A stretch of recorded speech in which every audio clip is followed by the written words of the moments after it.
Okay guys, तो आज था आईएसआई एमएसक्यूई का एग्जाम और आई होप कि आप सभी का एग्जाम बहुत ही अच्छा गया होगा। तो आज हम डिस्कस करने वाले हैं ISI MSQE 2025 paper discussion PEA question number 1 से लेकर 10 तक। और गाइज ये डिटेल डिस्कशन होगा, इसीलिए लेक्चर को बिल्कुल भी मिस मत करना। और गाइज वीडियो के लास्ट में हम ये भी डिस्कस करेंगे कि इस बार का कट ऑफ कितना रहने वाला है based on the trend and difficulties of the paper. Okay तो चलिए गाइज हम लोग स्टार्ट करते हैं क्वेश्चन नंबर 1 से। क्वेश्चन नंबर 1 यहाँ पे गिवन है कि there are 20 question on an exam that many thousand of student takes. Answer can either be correct or wrong with no partial credit. The teaching assistant for the course calculate the average number of correct answer as 11.7 and the average number of wrong answer as 5.3. Has the teaching assistant had a mistake or not? और यहाँ पे आपको 4 option given है, yes, no, maybe या फिर insufficient information. Okay तो guys यहाँ पे आपको बेसिकली गिवन किया है कि काफी सारे स्टूडेंट है, थाउजेंड ऑफ स्टूडेंट है। तो let suppose the total number of student is n और इस एग्जाम में टोटल 20 क्वेश्चन है। तो question number 1, question number 2 till कहाँ तक, क्वेश्चन नंबर 20 तक। और हर एक क्वेश्चन गाइज चाहे वो करेक्ट होगा या फिर इनकरेक्ट होगा, रॉन्ग। सिमिलरली क्वेश्चन 2 चाहे करेक्ट या फिर रॉन्ग टिल क्वेश्चन नंबर 20 तक। Okay fine.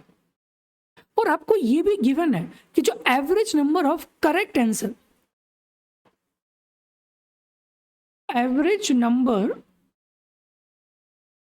Number of correct answer, ये आपको गिवन है 11.7। 11.7। तो guys average number of correct answer क्या होगा, दैट इज करेक्ट कितना है सी, दैट इज सी। और टोटल स्टूडेंट कितना है n, तो दैट इज एवरेज। तो c by n equal to आ जाएगा 11.7। तो यहां से हम c का वैल्यू कैलकुलेट कर सकते हैं 11.7 इंटू n। डन। ओके और सिमिलरली आपको average number of wrong answer, average number of wrong answer, ये आपको कितना गिवन है 5.3। तो ये आ जाएगा 5.3। तो guys average number of wrong answer, तो रॉन्ग कितना है w डिवाइडेड बाय टोटल, तो total is n equal to आ जाएगा 5.3। तो यहां से हम लोग w का वैल्यू निकाल सकते हैं, तो ये आ जाएगा 5.3 इंटू n। और गाइज यहाँ पे आपको गिवन है कि जो टोटल क्वेश्चन कितना है 20। Okay total question is 20। Fine. तो इसका मतलब ये है कि जो total number of answer per student is 20। तो अगर हम इसका एवरेज निकालेंगे, average total answer per student, okay guys ध्यान से सुनना, average total answer per student तो कितना होगा, average total answer per student,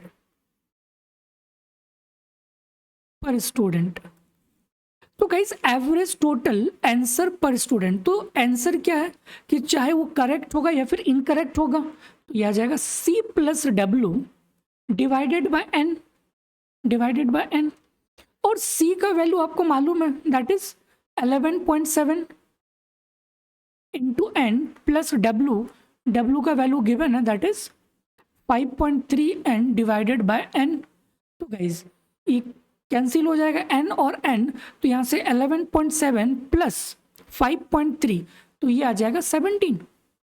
ठीक है, तो इसका मतलब है कि जो एवरेज है टोटल आंसर पर स्टूडेंट कितना करता है 17, बट हमें यहाँ पे गिवन कितना है 20, कि हर एक स्टूडेंट जो है 20 अटेम्प्ट करता है। But according to this information यहाँ पे अगर हम एवरेज निकालते हैं टोटल आंसर पर स्टूडेंट, तो ये 17 आ रहा है। तो इसका मतलब है कि 17 नॉट इक्वल टू 20। ओके तो गाइज वही चीज यहाँ पे पूछा गया कि has the teaching assistant had a mistake, yes.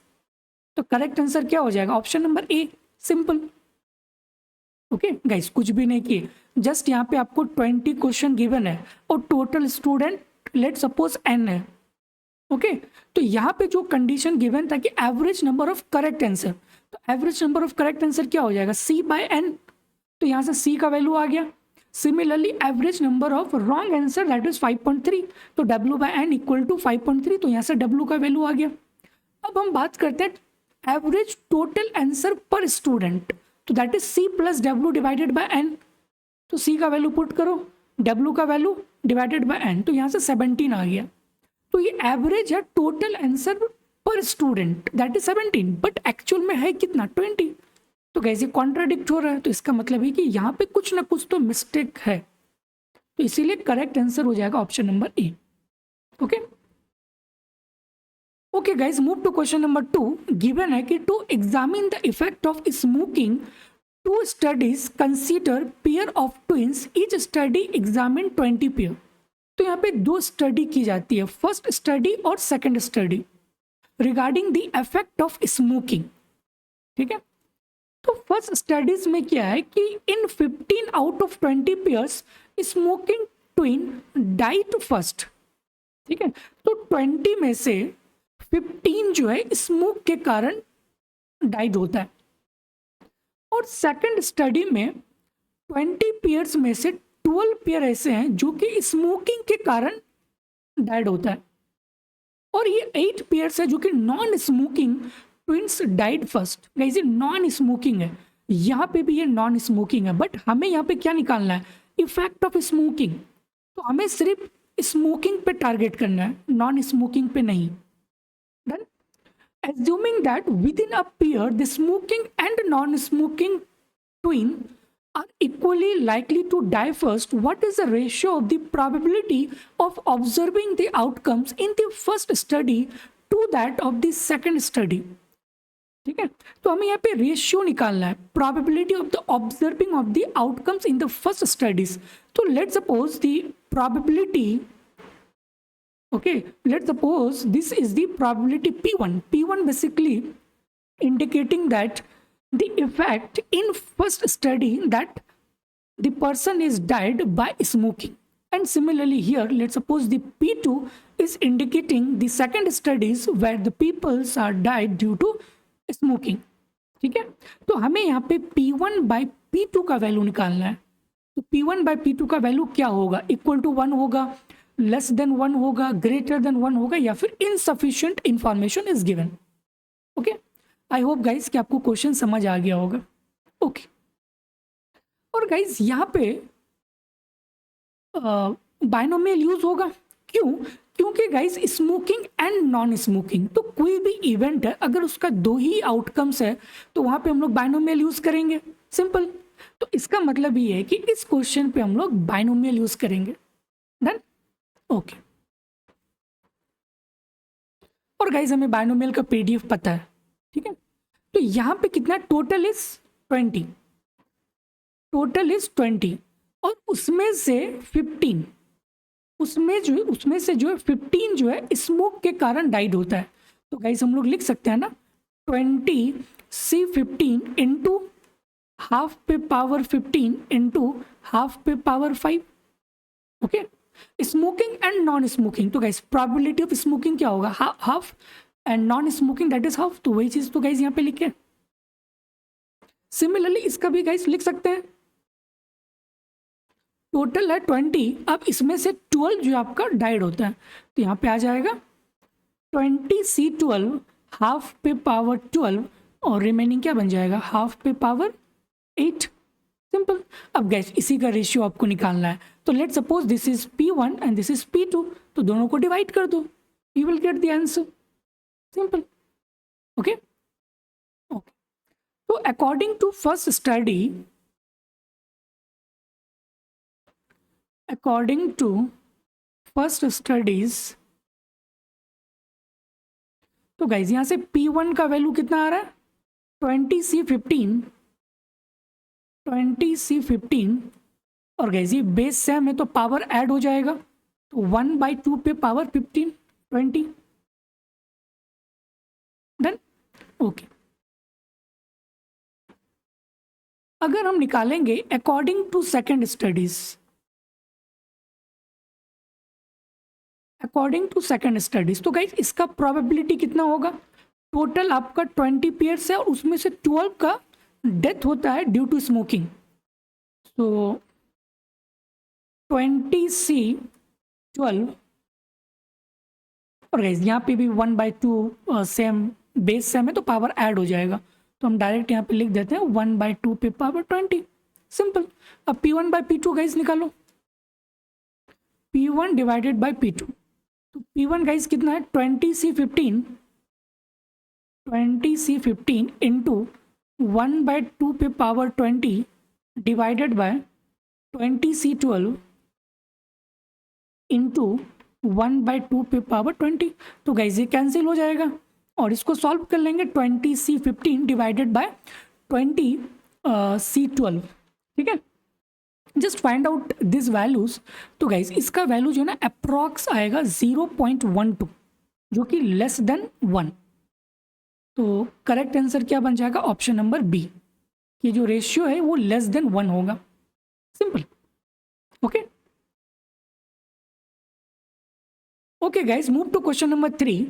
A researcher estimate the following regression, marks in economics equal to beta nought plus beta 1, marks in mathematics where beta nought was estimated to be 5। ये आपको given है कि ये 5 है, but beta 1 was lost, beta 1 जो है lost हो जाती है।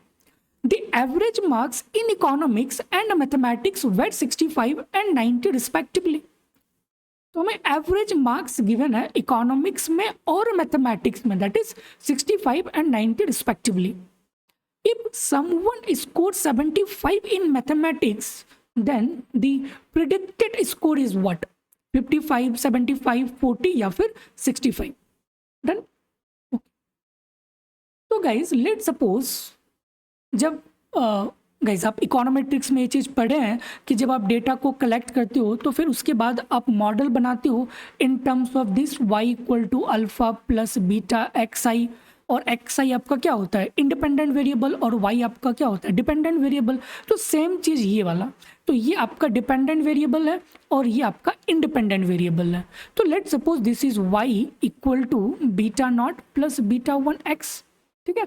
x क्या है मार्क्स इन मैथमेटिक्स और y क्या है मार्क्स इन इकोनॉमिक्स, लिख सकते हैं, फाइन। तो गाइस इसको हम लोग शॉर्ट फॉर्म में लिखते हैं y equal to beta nought plus beta 1 into marks in mathematics जो कि x है, फाइन।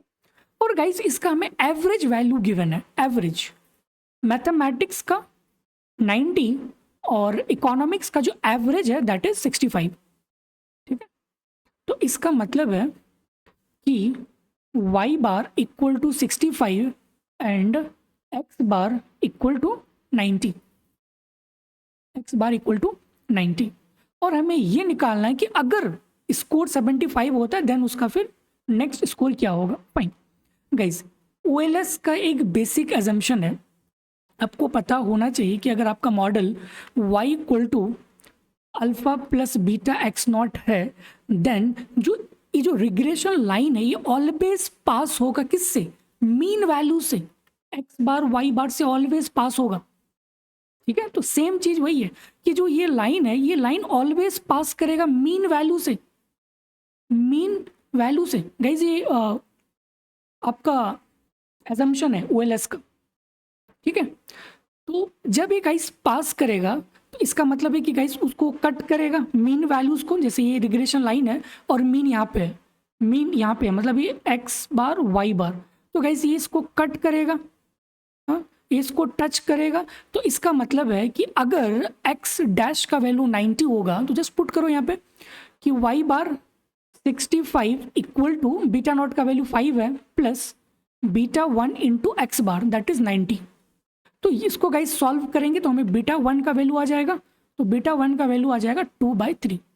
गाइस कुछ भी नहीं किए, ये चीज़ आपको पता है, regression line y equal to beta nought plus beta 1 x, ठीक है। अब यहाँ पे आपको मीन वैल्यू क्वेश्चन में गिवन है और OLS का बेसिक अजम्पशन होता है कि जो रिग्रेशन लाइन है वो always pass through mean value, और मीन वैल्यू गाइस आपको x बार y बार पता है तो जस्ट पुट करो x बार y बार, और बीटा नॉट पता है तो वहाँ से बीटा 1 का वैल्यू आ जाएगा, मतलब कोफिशिएंट वैल्यू गाइस हमें मालूम चल गया, ठीक है। तो यहाँ से कोफिशिएंट वैल्यू आ गया 2/3। तो अब गाइज इसको लिख सकते हैं ना y equal to beta nought. Beta nought कितना है तो गाइज फिक्स है, दैट इज 5, तो आपको क्वेश्चन में गिवन है, प्लस बीटा 1। अब बीटा 1 क्या आ जाएगा 2/3 इंटू एक्स। ठीक है, एक्स क्या है आपका मार्क्स इन मैथमेटिक्स। तो अगर 75 होगा इसका मार्क्स इन मैथमेटिक्स तो जस्ट पुट करो यहाँ पे 75, तो 5 प्लस 2/3 इंटू 75। ठीक है, तो गाइस इसको सॉल्व कर लेंगे तो यहाँ से y इक्वल टू आ जाएगा 55, सिंपल। तो करेक्ट आंसर क्या हो जाएगा option number A. Done, okay.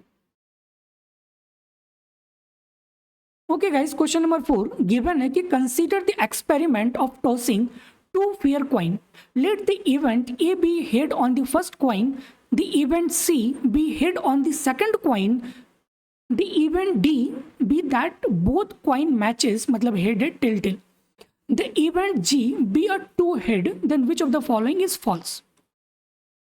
C and D are statistically independent, independent, तो सिंपल गाइज यहाँ पे आपको इंडिपेंडेंट चेक करना है।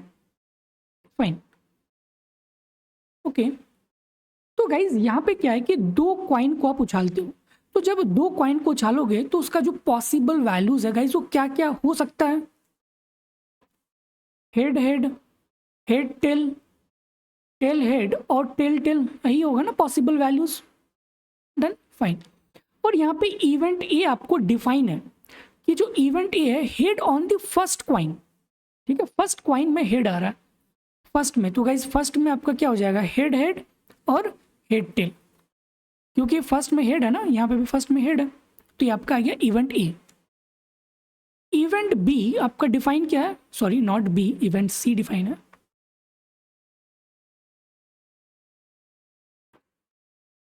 इवेंट सी, इवेंट सी क्या है कि head on the both coin, both coin में गाइज हेड होना चाहिए, बोथ कॉइन। ठीक है, head on the second coin मतलब कि सेकंड वाले में हेड होना चाहिए, तो सेकंड में गाइज हेड हेड यहाँ पे सेकंड में, और दूसरा आ जाएगा टी एच, यही होगा according to the given statement. Similarly option event D be that both coin matches, both coin matches का मतलब हेड हेड और टेल टेल, तो इवेंट डी आपको डिफाइन है हेड हेड और टेल टेल। और last event G, event G जो है आपका डिफाइन क्या है कि बोथ हेड, टू हेड्स, मतलब आपका एच और एच आ जाएगा, सिंपल। ठीक है, ओके। अब गाइज यहाँ पे हमें सी और डी में इंडिपेंडेंट चेक करना है, तो जस्ट चेक करो option A,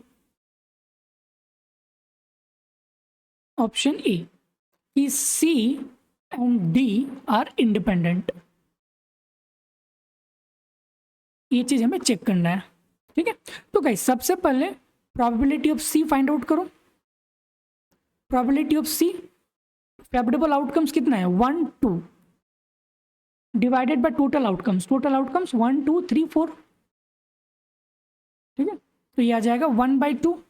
similarly probability of D निकालेंगे, probability of D favourable outcomes 1 2, total outcomes 4, तो 2/4 फेवरेबल डिवाइडेड बाय टोटल, तो ये आ जाएगा 1/2। अब गाइज हम लोग निकालेंगे intersection, probability of C intersection D. तो गाइज सी इंटरसेक्शन डी, अगर ये दोनों का इंटरसेक्शन लेंगे तो क्या होगा, ओनली वन एलिमेंट जो कि इंटरसेक्शन में आ रहा है, तो फेवरेबल आउटकम्स हो जाएगा 1 डिवाइडेड बाय टोटल आउटकम्स 4, तो ये आ जाएगा 4। तो गाइज इंडिपेंडेंट के लिए आपको पता है ना कि probability of C intersection D must be equal to probability of C into probability of D होना चाहिए। तो गाइस इसका वैल्यू तो आपको पता है, that is 1/4 equal to probability of C 1/2 into 1/2। तो गाइस 1/4 इक्वल टू 1/4, तो ये तो बिल्कुल इंडिपेंडेंट है। ठीक है, तो गाइस ये आपका इंडिपेंडेंट है बिल्कुल, और आपको फॉल्स मतलब इंडिपेंडेंट नहीं है वो आपको निकालना है। Similarly guys option B check करो, A and G, A and G, option B, option B क्या है ए एंड जी, ए एंड जी में आपको इंडिपेंडेंट चेक करना है। तो गाइस प्रोबेबिलिटी ऑफ ए कितना होगा, favourable outcomes divided by total outcomes मतलब 2/4, तो यह आ जाएगा 2/4 मतलब 1/2। प्रोबेबिलिटी ऑफ जी गाइस कितना होगा, फेवरेबल आउटकम्स ओनली 1 है, टोटल आउटकम्स 4 है, तो 1/4 यह आ जाएगा 1/4। तो अगर हम दोनों का इंटरसेक्शन निकालेंगे ए इंटरसेक्शन जी, तो ए इंटरसेक्शन जी, तो गाइस इसमें ओनली 1 एलिमेंट ही कॉमन आ रहा है, तो 1/4 फेवरेबल डिवाइडेड बाय टोटल, तो यह आ जाएगा 1/4। तो गाइस अगर हमें इंडिपेंडेंट चेक करना हो तो probability of A intersection G must be equal to probability of A into probability of G होनी चाहिए। तो इसका वैल्यूज 1/4 है और इसका वैल्यू 1/2 इंटू 1/4, तो गाइस 1/4 नॉट इक्वल टू 1/8। तो इसका मतलब है कि ये A and G are not independent. क्यों? क्योंकि guys probability of A intersection G not equal to probability of A into probability of G. तो इसका मतलब है कि गाइस ये हमारा फॉल्स स्टेटमेंट है, क्योंकि यहाँ पे गिवन है कि ए और जी जो है इंडिपेंडेंट है, but according to this A and G are not independent. Okay, तो करेक्ट आंसर क्या हो जाएगा, option number B, simple.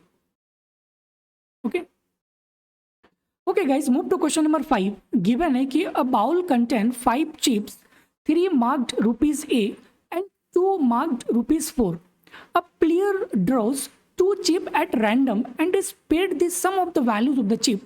The player expected gain is what? Less than 2, 3, above 3 and less than 4, above 4 and less than 4। ठीक है, ये चीज हमें यहाँ पे फाइंड आउट करना है। तो गाइस एक बाउल है और यहाँ पे 5 चिप है, ठीक है, जिसमें से 3 चिप में 1 रुपीज मार्क किया हुआ है, 1 रुपीज मार्क किया हुआ है, और जो रिमेनिंग 2 है इसमें 4 मार्क्स किया गया हुआ है। ठीक है, रिमेनिंग 2 में 4 मार्क्स किया गया है। अब प्लेयर ड्रॉन 2 चिप रैंडमली, तो एक कोई प्लेयर है यहाँ पे और ये रैंडमली जो है 2 चिप को निकालता है। ठीक है, and is paid the sum of the values. ठीक है, जो भी उसका समेशन होगा वही उसका पेमेंट होगा, paid to the values of the chips. The player expected gain कितना होगा, what is expected gain, less than 2, 3 या फिर ऑप्शन सी या फिर ऑप्शन डी। डन। ओके, तो गाइस अगर हम इसका फर्स्ट केस निकालेंगे, इसको गाइस केस के हिसाब से हम लोग सॉल्व करेंगे। लेट सपोज कि अगर ये प्लेयर 2 चिप को निकाला और दोनों में 1 आ गया, 1 ठीक है, तो दोनों चिप में 1 आ गया, तो 1 + 1 मतलब दोनों चिप में 1 आ गया। तो गाइस इसका जो वैल्यू होगा, वैल्यू इज 2। क्यों? क्योंकि यहाँ पे क्लियरली लिखा हुआ है कि उसका जो वैल्यू है पेड द सम ऑफ, उसका जितना समेशन होगा वही उसका वैल्यू होगा ऑफ द चिप। तो यहाँ से आ गया value equal to 2। But guys ये जो 1 जो निकाला है, ये 1 जो निकाला है, ये टोटल 3 है, टोटल 3 है, और आप 2 वहां से सेलेक्ट कर रहे हो।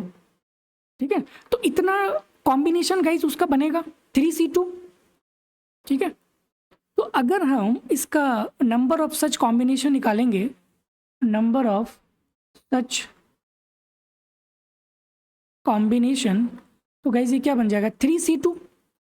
3C2 का मतलब कितना 3। ठीक है, और गाइस हर एक पे इसका वैल्यूज आ रहा है 6। Okay, case 2। अब गाइस दोनों चिप अगर 4 आ जाए, ठीक है, दोनों चिप 4, तो फर्स्ट में भी 4, दूसरे में भी 4, तो गाइस इसका वैल्यू कितना होगा 4 + 4 that is 8 in one case. But total कितना है 2 और आप सेलेक्ट कर रहे हो 2, तो इसका कॉम्बिनेशन कितना बनेगा, number of such combination guys ये एक कॉम्बिनेशन का है। जैसे ये जो वैल्यू था ना 2, ये एक कॉम्बिनेशन का था, बट 3 कॉम्बिनेशन बन सकता है। सिमिलरली हियर इसका वैल्यू 8 है, तो अगर हम इसका सच कॉम्बिनेशन निकालेंगे, that is 2C2, that is 1। Done. Case 3, 1 and 4 ठीक है, एक में 1 आ जाए और दूसरा में 4 आ जाए, या फिर 4 1 दोनों सेम ही आएगा। फाइन। तो गाइस इसका अगर हम लोग वैल्यू निकालेंगे तो इसका वैल्यू कितना हो जाएगा 5, वैल्यू इज 5। लेकिन अगर हम लोग इसका नंबर ऑफ सच कॉम्बिनेशन निकालेंगे, नंबर ऑफ सच कॉम्बिनेशन, ठीक है, नंबर ऑफ सच कॉम्बिनेशन, तो गाइस वही हो जाएगा आपका 3C1 इंटू 2C1, तो उसको सॉल्व करेंगे तो आपका 6 आ जाएगा। ठीक है, तो एक कॉम्बिनेशन पे इसका वैल्यू है और टोटल 6 कॉम्बिनेशन बन सकता है। Okay fine. अब गाइस हमें यहाँ पे क्या निकालना, प्लेयर एक्सपेक्टेड गेन, कि भाई कितना एक्सपेक्टेड गेन हो सकता है। डन। तो एक्सपेक्टेड गेन गाइस क्या होगा कि summation of all the values into probability, into probability. Fine. अब गाइस यहाँ पे टोटल 5 है और आप निकाल रहे हो 2 चिप, तो इसका टोटल आउटकम्स कितना होगा, total outcomes means total values that is 5C2, 5C2, तो ये आ जाएगा 1/10। तो ये आपका गाइस प्रोबेबिलिटी है। ठीक है, अगर आप 5 चिप में से 2 चिप निकालोगे तो उसका जो प्रोबेबिलिटी है दैट इज 1/10।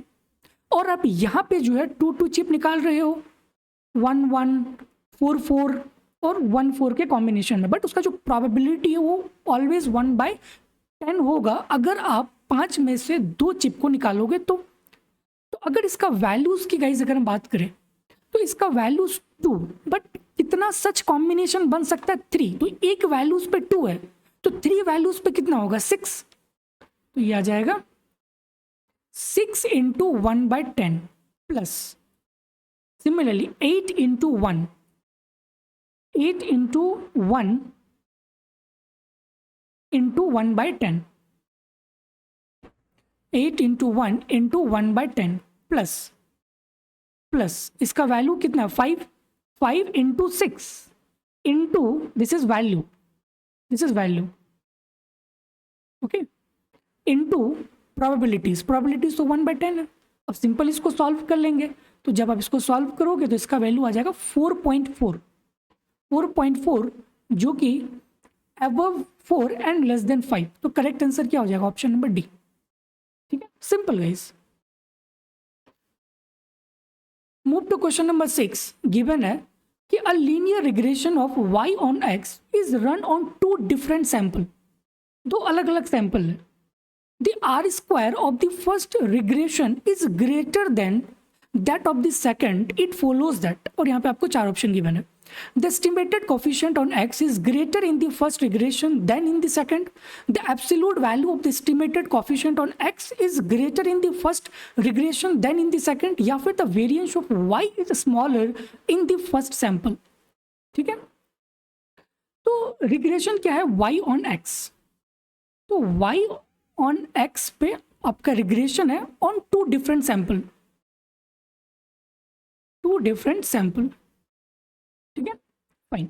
और गाइज आर स्क्वायर जो है ना, जो फर्स्ट रिग्रेशन पे आर स्क्वायर जो है फर्स्ट रिग्रेशन का ग्रेटर है सेकंड में, देन हम अब उससे क्या कंक्लूड कर सकते हैं, ये चीज़ हमें आपको मिस इस क्वेश्चन में बताना है। फाइन गाइस, आर स्क्वायर पता है, आर स्क्वायर बेसिकली ये वाला फॉर्मूला पता है ना, 1 minus R S S divided by T S S, 1 minus R S S divided by T S S. और आर स्क्वायर गाइज हमें क्या बताता है, गुडनेस ऑफ फिट के बारे में, गुडनेस ऑफ फिट के बारे में बताता है। इसका मतलब है कि how well x explain why. और गाइस ये independent of the actual values of the regression coefficients. ठीक है, और आर स्क्वायर कभी भी वेरिएंस पे डिपेंड नहीं होता है, क्योंकि गाइस आप यहाँ पे देख लो कहीं पे भी वेरिएंस आ रहा है नहीं, तो आर स्क्वायर कभी भी वेरिएंस पे डिपेंड नहीं होता है। ठीक है, बट अगर गाइस आप ऑप्शन नंबर सी देखो, तो ऑप्शन नंबर सी में गिवन क्या है कि जो वेरिएंस ऑफ वाई है is smaller in the first regression, but R square कभी भी वेरिएंस के बारे में कुछ बताता ही नहीं है, वो ऑलवेज गुडनेस ऑफ फिट के बारे में बताता है।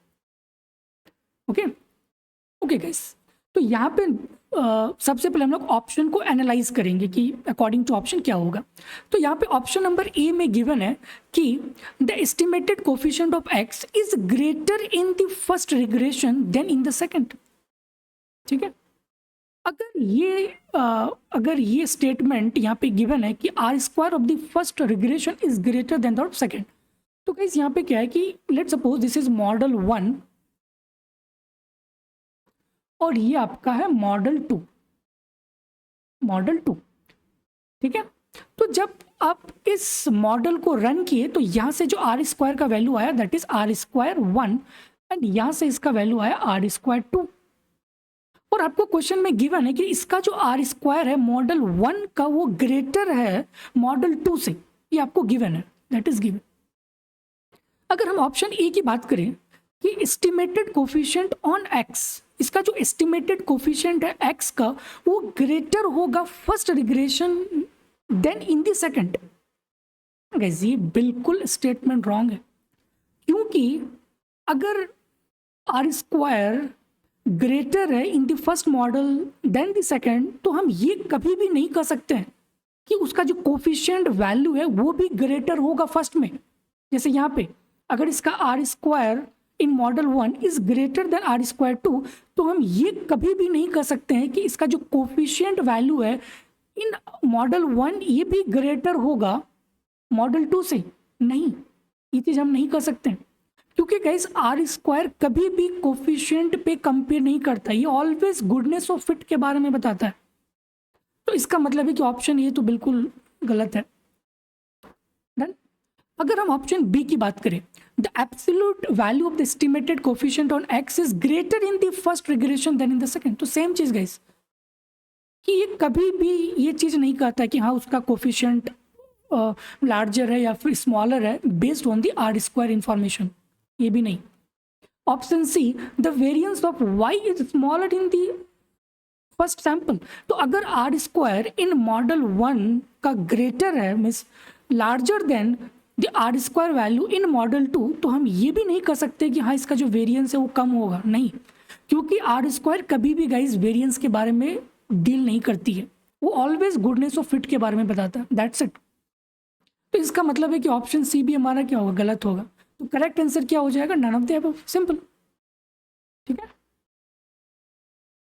Okay guys, question number 7 given है कि suppose standard deviation of x in a particular sample is 2 while that of y is 4, then it follows that the estimated slope coefficient in a linear regression of y on x is what? और यहाँ पे आपको given है कि option A 8 times the correlation coefficient, 2 times the correlation coefficient, 1/2 times of the correlation coefficient, या फिर none of the above. ठीक है, फाइन। तो यहाँ पे गाइस आपका standard deviation of x in a particular sample is 2, तो यहाँ पे एक्स का स्टैंडर्ड डेविएशन हमें गिवन है दैट इज 2, और स्टैंडर्ड डेविएशन ऑफ वाई ये भी हमें गिवन है दैट इज 4, और जो रिग्रेशन है ये आपका वाई ऑन एक्स है, ये भी हमें गिवन है कि जो रिग्रेशन है y on x that is also given in the particular question. ठीक है, ओके। तो गाइस अगर हम इसका कोफिशिएंट वैल्यू निकालेंगे मतलब बीटा 1 हैट, तो हमें पता है ना कि बीटा 1 हैट इक्वल टू क्या होता है, कोरिलेशन कोफिशिएंट ऑफ दिस, तो correlation coefficient into standard deviation of y divided by standard deviation of x। Guys ये y ऑन x पे यहाँ पे standard deviation of y divided by standard deviation of x, अगर इसका उल्टा होता तो फिर ये रिवर्स हो जाता। ठीक है गाइस, ये फार्मूला आपको पता होना चाहिए, बहुत ही बेसिक फार्मूला है। ठीक है, फाइन। तो यहाँ से गाइस हम वैल्यूज निकाल सकते हैं, correlation coefficient that is r, तो beta 1 hat r into standard deviation कितना है of y that is 4 divided by standard deviation of x that is 2, तो बीटा 1 हैट मतलब जो एस्टिमेटेड कोफिशिएंट वैल्यू होगा वो कितना हो जाएगा 2 इंटू, ये तो कैंसिल हो गया, 2 हो जाएगा, 2 इंटू r, r मतलब कोरिलेशन कोफिशिएंट, तो 2 इंटू कोरिलेशन कोफिशिएंट, सिंपल। तो करेक्ट आंसर क्या बन जाएगा, 2 टाइम्स द कोरिलेशन कोफिशिएंट, तो option B is correct. Okay guys, ये क्वेश्चन फार्मूला बेस्ड था, अगर आपको ये फार्मूला पता था तो आप इजीली सॉल्व कर सकते हो। Okay guys, question number 8 given है कि the function from R to R is defined as fx equal to 4x cube minus 6x square minus 72x. Then f is what? Increasing everywhere, decreasing everywhere, increasing in this interval and decreasing in this interval, increasing in this and decreasing in this interval from -2 to 3. तो simple guys, यहाँ पे आपको increasing और decreasing बताना है. तो fx का value हमें गिवन है, fx equal to 4x cube minus 6x square minus 72x. तो गाइज इसका जस्ट डेरिवेटिव फाइंड आउट करो, एफ डैश एक्स. तो गाइज ये क्या आ जाएगा, 12x square minus 12x minus 72 equal to 0. ठीक है. तो गाइज अगर हम यहाँ से 12 कॉमन ले लेंगे, टेक 12 कॉमन, तो ये क्या बन जाएगा, x square minus x minus 6 equal to 0. तो यहाँ से लिख सकते हैं x square minus x minus 6 equal to 0. That is first order condition, first order derivative. अब इसका फैक्टराइजेशन तो कर ही सकते हो ना, x square minus x minus 6. तो गाइस इसका अगर हम लोग फैक्टराइजेशन करेंगे तो कितना आ जाएगा, x minus 3 into x plus 2 equal to 0. Done. तो गाइस नंबर लाइन खींच लेंगे, -2 3 प्लस माइनस प्लस. ठीक है. तो गाइस इस वैल्यूज पे फंक्शन क्या होगा, इंक्रीजिंग होगा, और इस रेंज पे -2 से -3 तक ये आपका डिक्रीजिंग होगा. सिंपल. तो करेक्ट आंसर क्या बन जाएगा, option number D, increasing from minus infinity to -2. Minus infinity to -2 में इंक्रीजिंग होगा, यूनियन 3 टू इन्फिनिटी, ये यहाँ पे क्या होगा, इंक्रीजिंग होगा. Okay. And decreasing in this interval, okay. But guys अगर आपको कोई डाउट है कि लाइक जैसे आपने ये वैल्यूज कैलकुलेट किया, first order condition that is this one, और यहाँ से आपका x का वैल्यू क्या नहीं, -3 और x equal two means x minus 3 into x plus 2. तो यहाँ से x इक्वल टू 3 आया और x इक्वल टू -2. तो आप यहाँ से गाइस इसका आप डबल डेरिवेटिव भी कर सकते हो. ठीक है. तो वहाँ से भी आप इस चीज़ों को प्रूफ कर सकते हो, बट वो गाइस इंपॉर्टेंट उतनी नहीं है. बट आप सिंपल ये मेथड याद रखना कि इंक्रीजिंग और डिक्रीजिंग फंक्शंस को बताने के लिए आप फर्स्ट ऑर्डर डेरिवेटिव यूज़ करो, फिर उसके बाद जो भी उसका क्रिटिकल पॉइंट होगा उसको नंबर लाइन पे ड्रॉ करो और ऑल्टरनेटिव साइन पे लो, प्लस माइनस प्लस. तो जहाँ पे भी गाइस प्लस आएगा वहाँ पे इंक्रीजिंग होगा, और जहाँ पे भी माइनस होगा वहाँ पे डिक्रीजिंग होगा. तो सिंपल ऑप्शन नंबर डी यहाँ पे बिल्कुल मैच कर रहा है. Okay guys, question number 9, the value of sum 1/1 into 2 plus 1/2 into 3 till 1/2024 into 2025 equals to what? तो गाइस एक चीज़ आप यहाँ पे ऑब्जर्व कर पा रहे होगे कि 1 है, फिर यहाँ पे 2 है, सिमिलरली 2 है तो यहाँ पे 3 है, मतलब एक ज़्यादा है, नेक्स्ट टर्म जो है एक ज़्यादा है. तो अगर ये n होगा तो नेक्स्ट टर्म क्या हो जाएगा, n+1. हाँ, तो अगर हम इसका जनरल फॉर्म लिखेंगे तो जनरल फॉर्म क्या बन जाएगा, 1/n into n+1 general form. ठीक है. तो इसका गाइस जनरल फॉर्म इसको हम लोग लिख सकते हैं 1/n into n+1. अब गाइस यहाँ पे हम लोग पार्शियल फ्रैक्शन यूज करके इसको लिख सकते हैं ना इस फॉर्मेट में, a/n plus b/n+1. तो फिर यहाँ पे आप पार्शियल फ्रैक्शन यूज कर लेना, तो वहाँ से आपको a और b का वैल्यू मिल जाएगा. तो a का वैल्यू आएगा 1 और b का वैल्यू आएगा -1. गाइस आई होप कि आपको ये चीज़ आता है. ठीक है. तो गाइस इसी को हम लोग लिख सकते हैं 1/n into n+1 equal to 1/n minus 1/n+1. ठीक है. तो इसको हम लोग इस फॉर्मेट में लिख सकते हैं. डन. ओके. अब यहाँ पे क्या है, समेशन, मतलब summation of 1/n into n+1 को हम लोग लिख सकते हैं इस फॉर्मेट में, summation of 1/n minus 1/n+1. और n कहाँ से स्टार्ट है, 1 से कहाँ तक, 2024 तक. हाँ, 2024 तक. तो गाइस जस्ट पुट करो इसको एक बार हम इरेज करते हैं। तो समेशन n इक्वल टू 1 से 2024 1/n-1/n+1, सिंपल। तो गाइस एक बार 1 पुट करो, ठीक है, तो ये क्या बन जाएगा 1-1/2 प्लस एक बार 2 पुट करो 1/2 -1/3, 3 पुट करो 1/3 -1/4 टिल कहाँ तक 1/2024 -1/2025, ठीक है। तो गाइस ये सारे टर्म्स कैंसिल हो जाएगा बीच वाला, तो रिमेनिंग टर्म्स क्या बचेगा 1 - 1/2025। तो गाइस यहाँ से क्या आ जाएगा 2024 डिवाइडेड बाय 2025, सिंपल। तो ऑप्शन नंबर सी आ जाएगा correct, 2024 divided by 2025। Okay okay guys, question number 10 given है कि find two non negative number x and y such that their sum is 16 and their sum of cube is minimum across all positive number summing to 16। और यहाँ पे आपको चार option given है कि x equal to y equal to 8, x equal to 15, y equal to 1 या फिर option C and option D, ठीक है।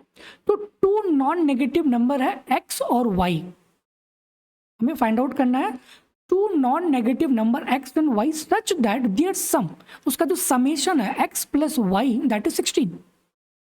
तो यहाँ पे x plus y equal to 16 ये हमें क्वेश्चन में ही गिवन है, देन ओके।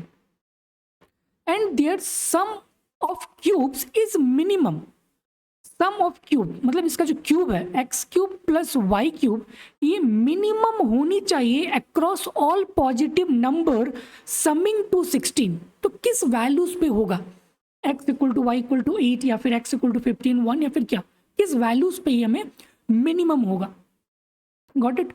तो हमें इसको मिनिमाइज करना है, किसको x cube plus y cube को मिनिमाइज करना है ताकि ये इस कंडीशन को सेटिस्फाइड करे, जो पॉजिटिव नंबर का जो समेशन है वो 16 मतलब ये वाला x plus y equal to 16 को सेटिस्फाइड करे, डन ओके। और गाइस आपको x plus y equal to 16 पता है और आपको इसको मिनिमाइज करना है x cube plus y cube, तो यहाँ पे आ जाएगा एक्स क्यूब प्लस वाई। और गाइस यहाँ से हम लोग y का वैल्यू निकाल सकते हैं ना, तो y इक्वल टू क्या आ जाएगा 16 माइनस एक्स, तो यहाँ पे लिख लेंगे 16 माइनस एक्स का क्यूब, ओके 16 माइनस एक्स का क्यूब। और let this function is F x, इसको मैंने मान लिया this function is F x, done. अब इस फंक्शन को हमें मिनिमाइज करना है, तो गैस हमें पता है कि मिनिमाइज और मैक्सिमाइज करने के लिए हम लोग फर्स्ट ऑर्डर डेरिवेटिव का यूज करते हैं, तो just find out the first order derivative. तो गैस ये क्या बन जाएगा 3x square plus 3 16 minus x square, और गैस चेन रूल, तो यहाँ पे आ जाएगा -1 इक्वल टू 0, तो ये उधर जाके क्या बन जाएगा प्लस 3 3 कैंसिल हो जाएगा, यहाँ से आ जाएगा x square equal to 16 minus x का स्क्वायर, डन। तो यहाँ से x square equal to 16 minus x का स्क्वायर आ गया, take square root on both side, तो ये क्या बन जाएगा x equal to 16 minus x, तो 2x इक्वल टू 16, तो x इक्वल टू कितना आ जाएगा 8, ठीक है। और गाइस आपको पता है कि y इक्वल टू क्या है 16 माइनस एक्स, तो y equal to 16 minus x, तो 16 माइनस 8 दैट इज 8, तो x और y का वैल्यू आएगा 8 8। बट गाइस ये वैल्यूज हमें पता नहीं है कि ये मीन है या फिर मैक्स है, तो मीन और मैक्स को गाइस कंफर्म करने के लिए हम लोग डबल डेरिवेटिव का यूज करते हैं, तो just find out the double derivative, ठीक है। तो अगर हम डबल डेरिवेटिव गाइस यहाँ पे निकालेंगे इसका, just find out double derivative, ठीक है। फिर गाइस वहाँ पे आप चेक कर लेना, ठीक है, just find out the double derivative. तो ये क्या बन जाएगा 6x, ओके, और ये आ जाएगा -6, अच्छा ये तो उधर जाके ये आ जाएगा -6 into 16 minus x, again chain rule guys, तो माइनस आएगा तो माइनस माइनस क्या बन जाएगा प्लस, तो ये आ गया डबल डेरिवेटिव, ठीक है। तो यहाँ पे हम लिखते हैं गाइस, एक बार चेक कर लेना कि डबल डेरिवेटिव सही है या फिर नहीं। 6x plus 16 into 6 that is 96 minus 6x। तो 96 माइनस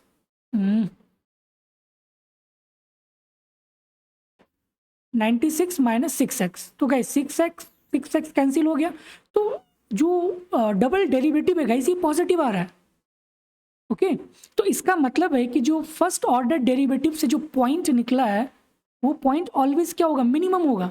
मतलब ये x और y क्या होगा, ऑलवेज मिनिमम। क्यों? क्योंकि इसका डबल डेरिवेटिव ग्रेटर देन 0 है।